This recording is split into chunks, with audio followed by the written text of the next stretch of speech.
বিজ্ঞানের প্রতি অত্যন্ত অনুরাগী এবং কাজ পাগল ছিলেন এই মহান বিজ্ঞানী। আমাদের নিকট যিনি পরিচিত জীবাণুবিদ্যার জনক হিসেবে, যার সম্বন্ধে তৃতীয় নেপোলিয়ন অকপটে বলেছিলেন ফ্রান্সের সর্বশ্রেষ্ঠ সন্তান।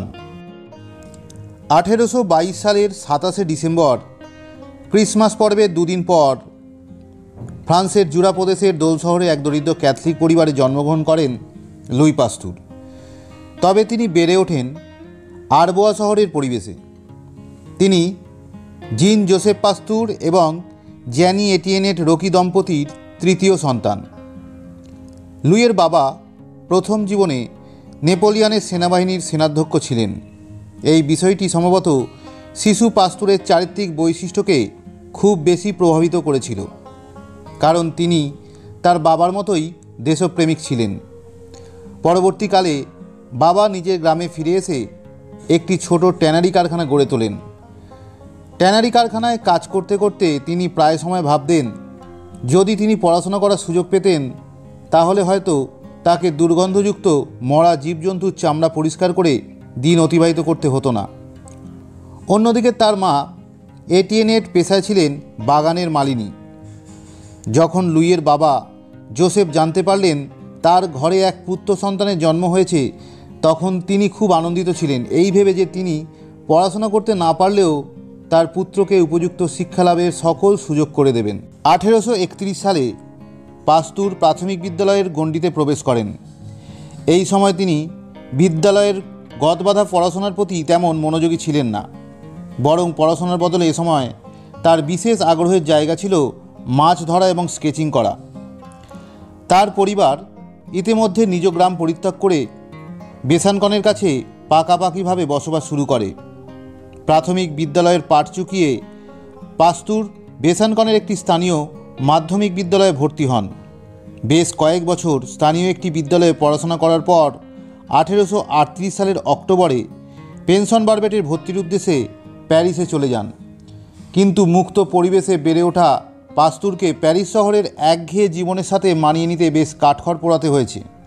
শহরের বদ্ধ পরিবেশের মাঝে মধ্যেই অসুস্থ হয়ে পড়তেন। স্মৃতিচারণ করে তিনি একবার এক চিঠিতে লিখেছিলেন, যদি আবার বুক ভরে চামড়ার গন্ধ নিতে পারতাম, কয়েকদিনই আমি সুস্থ হয়ে উঠতাম। পাস্তুর প্যারিসের নতুন পরিবেশের সঙ্গে নিজেকে মানিয়ে নিতে পারেননি, যার কারণে নভেম্বরেই প্যারিস ছেড়ে বাড়ি ফিরে আসেন। ফিরে এসে 1839 সালে উচ্চতর ডিগ্রি লাভের উদ্দেশ্যে রয়্যাল কলেজে ভর্তি হন। এই প্রতিষ্ঠান থেকে 1840 সালে দর্শনশাস্ত্রে ব্যাচেলর অফ আর্টস ডিগ্রি অর্জন করেন। নিজের কলেজেই তিনি একদিকে গণিতের শিক্ষকতার কাজ শুরু করেন, অন্যদিকে বিজ্ঞানের ডিগ্রি অর্জনের জন্য পড়াশোনা চালিয়ে যেতে থাকেন। এর ঠিক 2 বছর পর 1842 সালে রসায়ন শাস্ত্রে ব্যাচেলর অফ সায়েন্স ডিগ্রি অর্জন করেন। 1842 সালে ইকোল নর্মেলে সুপারভাইজার প্রবেশিকা পরীক্ষা দেন। তিনি প্রথম পরীক্ষায় উত্তীর্ণ হন, তবে তার র্যাঙ্কিং কম ছিল, তাই তিনি সিদ্ধান্ত নেন পরবর্তী বছর আবার পরীক্ষা দেবার। যে প্যারিস ছেড়ে চলে গিয়েছিলেন সেই প্যারিসে তার পুনরাগমন ঘটে। পরীক্ষার প্রস্তুতির জন্য তিনি পেনশন বারবেটে ফিরে যান।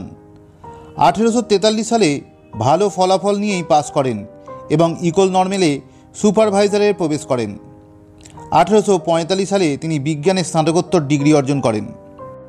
1846 সালে টট্টন কলেজে পদার্থবিদ্যার অধ্যাপক হিসাবে নিয়োগপ্রাপ্ত হন। বিজ্ঞানের বিভিন্ন বিষয়ের মধ্যে পাস্তুরের অন্যতম প্রিয় একটি বিষয় ছিল রসায়ন।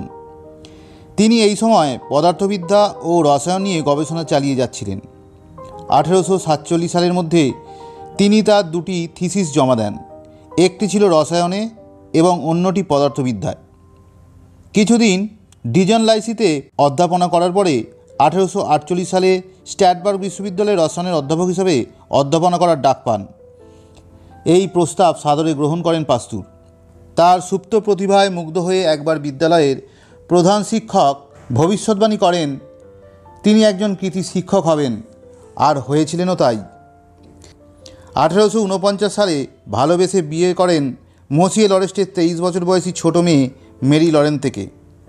তিনি শুধু তার স্ত্রী হিসাবেই যোগ্য ছিলেন না, ছিলেন একজন যোগ্য সহচরী। বিজ্ঞান তপস্বী স্বামীর সাধনায় নিজেকেও যুক্ত করেছিলেন মেরি। পাস্তুর তার নিজ স্ত্রী সম্পর্কে গর্ব করে বলতেন, একজন স্ত্রী হবার জন্য যত গুণাবলী দরকার তার সবই আমি তার মধ্যে খুঁজে পাই। এই দম্পতির ঘর আলো করে জন্ম নেয় 5 সন্তান। এদের মধ্যে 3 জন শৈশবে টাইফয়েডের কারণে মারা যায়। ব্যক্তিগতভাবে নির্মম এ ঘটনায় হতোদ্যম না হয়ে বরং এর প্রতিকারে মনোনিবেশ করেন তিনি। 19বিংশ শতাব্দীতে বিজ্ঞানের গবেষণায় নিজেকে উৎসর্গ করা বিজ্ঞানীদের মধ্যে লুই পাস্তুর অন্যতম। সেকালে দুটি প্রতিবেশী রাষ্ট্র ফ্রান্স ও জার্মানির রাষ্ট্রপ্রধানেরা যখন পরস্পরের শত্রু বিবেচনা করে একে অন্যের অস্তিত্ব নিশ্চিহ্ন করিতে দৃঢ় সংকল্পবদ্ধ, ঠিক তখন এই বিজ্ঞানী দিনরাত এক করে সকল ভেদাভেদ ভুলে গিয়ে মানব জাতির কল্যাণের উদ্দেশ্যে নিজেকে গবেষণায় মগ্ন রেখেছিলেন। তার আবিষ্কার কখনো বাঁচিয়ে দিয়েছে লক্ষ লক্ষ জীবন, কখনো বা পুনরুদ্ধার করেছে প্রায় ডুবতে বসা ব্যবসা, কারো জীবনে এনে দিয়েছে স্বস্তির নিঃশ্বাস। চলো এবার জেনে নেওয়া যাক লুই পাস্তুরের যুগান্তকারী এমন কিছু আবিষ্কার সম্বন্ধে যা ধীরে ধীরে আমাদের জীবনযাপনের ধারাকে বদলে দিয়েছে। মাত্র 32 বছর বয়সে লিলে বিশ্ববিদ্যালয়ে বিজ্ঞান বিভাগের ডিন এবং প্রধান অধ্যাপক হিসাবে যোগদান করেন লুই পাস্তুর। তখন ছিল দামি মদ তৈরিতে ফ্রান্সের বিশ্বব্যাপী বেশ খ্যাতি, আর সেই সুবাদে লিলের বিস্তৃত অঞ্চল জুড়ে গড়ে উঠেছিল অসংখ্য মদ তৈরির কারখানা। কিন্তু বেশ কিছুদিন ধরে মদ টোকে নষ্ট হয়ে যাচ্ছিল। এতে শুধুমাত্র মদ ব্যবসায়ীরাই নয়, সরকারও প্রত্যক্ষভাবে ক্ষতিগ্রস্ত হচ্ছিল। কারণ সরকার মদ থেকে সবচেয়ে বেশি রাজস্ব পেত। মদ নষ্ট হওয়ার কারণ অনুসন্ধানের দায়িত্ব এসে বর্তায় লুই পাস্তুরের উপর। তিনি কাউকে নিরাশ করেননি, কঠোর পরিশ্রম করে গেলেন এবং অবশেষে সফল হলেন। মদ নষ্ট হওয়ার জন্য দায়ী ছিল এক ধরনের ক্ষতিকর ব্যাকটেরিয়া। শুধু মদ নষ্ট হওয়ার কারণ অনুসন্ধান করেই তিনি থেমে থাকেননি, এই সমস্যা হতে পরিত্রাণের উপায়ও বের করে ফেলেন। তিনি মদকে 120 ডিগ্রি ফারেনহাইট তাপমাত্রায় গরম করার পরামর্শ দিলেন। এতে ক্ষতিকর জীবাণু নষ্ট হয়ে যাবে। তার এই আবিষ্কারের কারণে ফ্রান্সের লক্ষ লক্ষ টাকার মদের ব্যবসা রক্ষা পায়। তার এই আবিষ্কার আজ পৃথিবী জুড়ে পাস্তুরাইজেশন নামে সমাদৃত। তার এই যুগান্তকারী আবিষ্কার পরবর্তীতে বহুজন চিকিৎসা বিজ্ঞানের উন্নয়নের জন্য কাজে লাগিয়েছেন। সেকালে ফ্রান্সের অন্যতম প্রধান একটি শিল্প ছিল রেশম শিল্প। কিন্তু কোনো এক অজানা রোগে হাজার হাজার গুটিপোকা নষ্ট হচ্ছিল। এই নিয়ে গবেষণাও কম হয়নি, তবে কেউ এর কারণ বা প্রতিষেধক আবিষ্কার করতে পারেননি। 1865 সালে ফরাসি সরকারের শেষ ভরসার জায়গা পেলেন পাস্তুর। দিনে টানা 18 ঘন্টা কাজ করে গেলেন, খুব স্বল্পই বিশ্রাম নিতেন। টানা 3 বছর নিরবচ্ছিন্ন কাজ করে এই রোগের কারণ ও সমাধান 2 আবিষ্কার করে ফেললেন। পাস্তুর লক্ষ্য করেন রেশম পোকার এই সমস্যাটি বংশগত, অর্থাৎ মায়ের থেকে পরবর্তী প্রজন্মে সংক্রামিত হয়। তাই তিনি কেবলমাত্র রোগমুক্ত গুটি বাছাই করার প্রস্তাব করেন। তার এই সিদ্ধান্তে ঠাট্টা বিদ্রূপ আসলেও তিনি ছিলেন তার সিদ্ধান্তে অটল, যার সুফল সেই বছর রেশম চাষিরা পেয়েছিল। এই অমানসিক পরিশ্রমের বিনিময়ে যৎসামান্য পারিশ্রমিক লাভ করলেও তার এ বিষয়ে কোনো অভিযোগ ছিল না। দুর্দিনে দেশের জন্য কিছু করতে পেরেছিলেন, এতেই তার আত্মতৃপ্তি। 1867 সালে পাস্তুর সরবন বিশ্ববিদ্যালয়ের রসায়নের প্রধান অধ্যাপক হিসেবে যোগদান করেন। এ সময় তিনি জীবাণুতত্ত্ব বা ব্যাকটেরিওলজি নিয়ে তার গবেষণা শুরু করেন। তার তত্ত্বে দেখান অণুজীব দ্বারা কিছু রোগ সংগঠিত হতে পারে এবং সেগুলো জল ও বাতাসের মাধ্যমে ছড়িয়ে পড়তে পারে। তার এই তত্ত্বের মূল কথা ছিল অণুজীব কোনো বৃহদাকার জীবের শরীরে রোগ সৃষ্টি করতে সক্ষম। ফ্রান্সে মুরগির মধ্যে ব্যাপক আকারে কলেরার প্রভাব দেখা দিত। খুব অল্প সময়ে তা মহামারী আকারে পার্শ্ববর্তী ফার্মে ছড়িয়ে পড়ছিল। এতে পোলট্রি ব্যবসা বিপুল পরিমাণে ক্ষতির সম্মুখীন হতে থাকে। তিনি এই বিষয় নিয়ে বিচলিত না হয়ে অনুসন্ধানের কাজ শুরু করে দেন।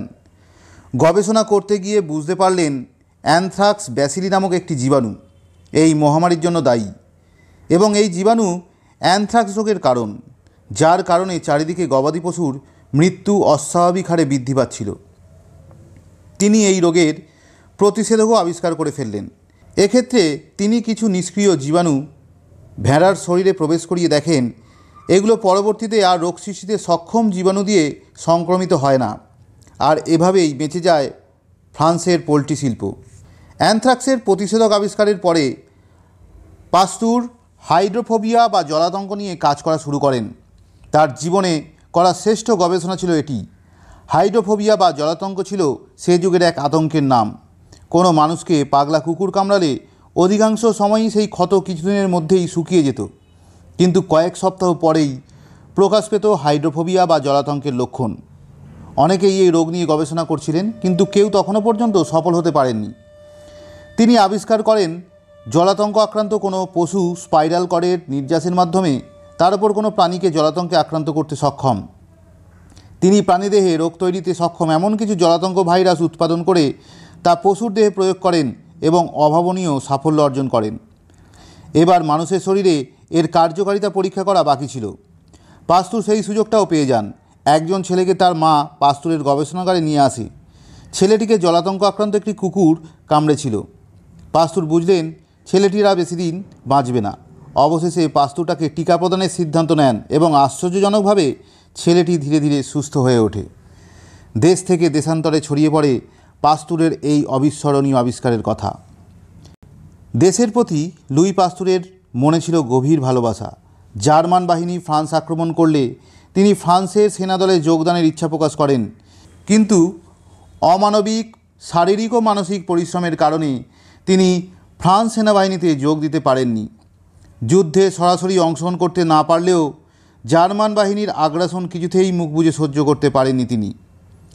জার্মানির বন বিশ্ববিদ্যালয় তাকে সম্মানসূচক ডক্টর অব মেডিসিন উপাধি প্রদান করেছিল, কিন্তু ফ্রান্সে জার্মান বাহিনীর আগ্রাসনের নিন্দাস্বরূপ তাকে দেওয়া উপাধি গ্রহণে অসম্মতি জানিয়ে বিশ্ববিদ্যালয় কর্তৃপক্ষকে চিঠি লেখেন।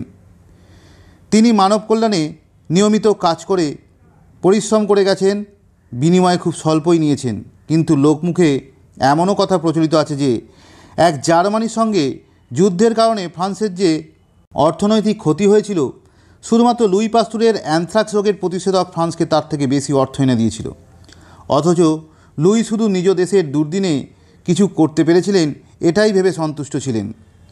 তৃতীয় নেপোলিয়নের দরবারে সম্রাট পাস্তুরের কাছে তার পারিশ্রমিক সম্পর্কে জানতে চান। তার উত্তরে সম্রাট আশ্চর্য হয়ে এত বেশি পরিশ্রম করে এত কম পারিশ্রমিক নেওয়ার কারণ জানতে চান। সম্রাটের প্রশ্নের উত্তরে তার জবাব ছিল অনেকটা এমন: একজন বিজ্ঞানী কখনো ব্যক্তিগত স্বার্থের জন্য কাজ করে না। আমাদের জন্য খুব পরিতাপের বিষয়, মানব কল্যাণে নিজেকে উৎসর্গ করা এই বিজ্ঞানী সম্পর্কে আমরা খুব সামান্যই জানি। ফ্রান্সের একজন শ্রেষ্ঠ সন্তানের ৭০তম জন্মদিনে ফ্রান্স সরকার জাতীয় ছুটি ঘোষণা করে।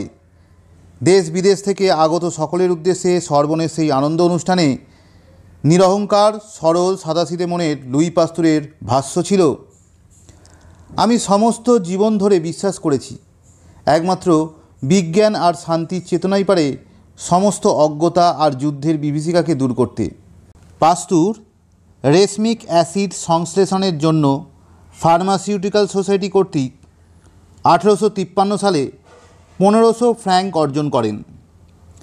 লন্ডনের রয়্যাল সোসাইটি তাকে 1856 সালে রেশমিক অ্যাসিডের প্রকৃতি এবং আলোর পোলারাইজেশনের সাথে এর সম্পর্ক আবিষ্কারের জন্য রামফোর্ড পদক এবং 1874 সালে রাসায়নিক গাঁজন প্রক্রিয়া নিয়ে গবেষণার কারণে তাকে কোপালি পদকে ভূষিত করে। 1869 সালে তিনি রয়্যাল সোসাইটির বিদেশি সদস্য হিসাবে নির্বাচিত হন। ফ্রেঞ্চ একাডেমি অফ সায়েন্সেস 1860 সালে পরীক্ষামূলক শারীরবৃত্তীয় গবেষণার জন্য মন্টিয়ন পুরস্কার, 1861 সালে জ্যাকার পুরস্কার এবং 1862 সালে অ্যালমবার্ট পুরস্কারে ভূষিত করে। তিনি ফ্রেঞ্চ একাডেমি অফ সায়েন্সেসের সদস্যপদের জন্য 1857 এবং 1861 সালের নির্বাচনে অংশগ্রহণ করে পরাজিত হলেও 1862 সালের নির্বাচনে মিনারেলজি বিভাগে সদস্যপদে জয়লাভ করেন। পরবর্তীতে তিনি ভৌতবিজ্ঞান বিভাগের স্থায়ী সচিব নির্বাচিত হন এবং 1889 সাল পর্যন্ত এই পদে অধিষ্ঠিত ছিলেন। এছাড়াও তিনি বিজ্ঞানভিত্তিক বিভিন্ন সরকারি গুরুত্বপূর্ণ পদে আসীন হয়েছিলেন। 1887 সালে তার সম্মানে গড়ে তোলা হয় পাস্তুর ইনস্টিটিউট। এছাড়াও নিজ জীবদ্দশায় ক্যামেরন পুরস্কার, লিউভেনহোক মেডেল সহ আরও অসংখ্য সামরিক ও বেসামরিক পদক, উপাধি, সম্মাননা ও পুরস্কারে ভূষিত হন। এত অর্জন, নামডাক ও আবিষ্কারের কারণে কিছু মানুষের মনে তিনি বিস্ফোরা হয়ে উঠেছিলেন। তারা কারণে অকারণে পাস্তুরের নানা দোষ কীর্তন করতেন, কিন্তু নিজের কাজ ফেলে নিন্দা হোক কিংবা প্রশংসা, উভয় ক্ষেত্রেই এই বিজ্ঞানী ছিলেন সমান তালে উদাসীন। 1868 সালে পাস্তুর এক গুরুতর স্ট্রোকের শিকার হন। তিনি প্রাণে বেঁচে যান বটে, তবে তার দেহের বাম দিক পক্ষাঘাতগ্রস্ত হয়। এই দফায় ভাগ্য সহায় থাকায় ধীরে ধীরে সুস্থ হয়ে ওঠেন। 1894 সালের দিকে আবার একটি স্ট্রোক বা ইউরেমিয়ার কারণে পাস্তুরের স্বাস্থ্য মারাত্মকভাবে ক্ষতিগ্রস্ত হয়ে ওঠে। ডাক্তাররাও তার জীবনের আশা ত্যাগ করেছিল। নিষ্ঠার সাথে কর্মমগ্ন থাকা মানুষটির শারীরিক অবস্থা দিন দিন অবনতি হচ্ছিল, কিন্তু শত শারীরিক অসুস্থতাও তাকে কাজ থেকে দূরে রাখতে পারেনি। রোগ থেকে পুরোপুরি সেরে উঠতে ব্যর্থ বিজ্ঞানীর একসময় ভবলীলা সাঙ্গ হয়। পাস্তুর ইনস্টিটিউটের পরিচালক থাকাকালে 1895 সালের 28 সেপ্টেম্বর প্যারিসের নিকটে শেষ নিঃশ্বাস ত্যাগ করেন। নটরডেম ক্যাথেড্রালে চিরনিদ্রায় শায়িত হন বিজ্ঞান তপস্বী লুই পাস্তুর। তার দেহাবশেষ প্যারিসের পাস্তুর ইনস্টিটিউটে স্থানান্তরিত করা হয়।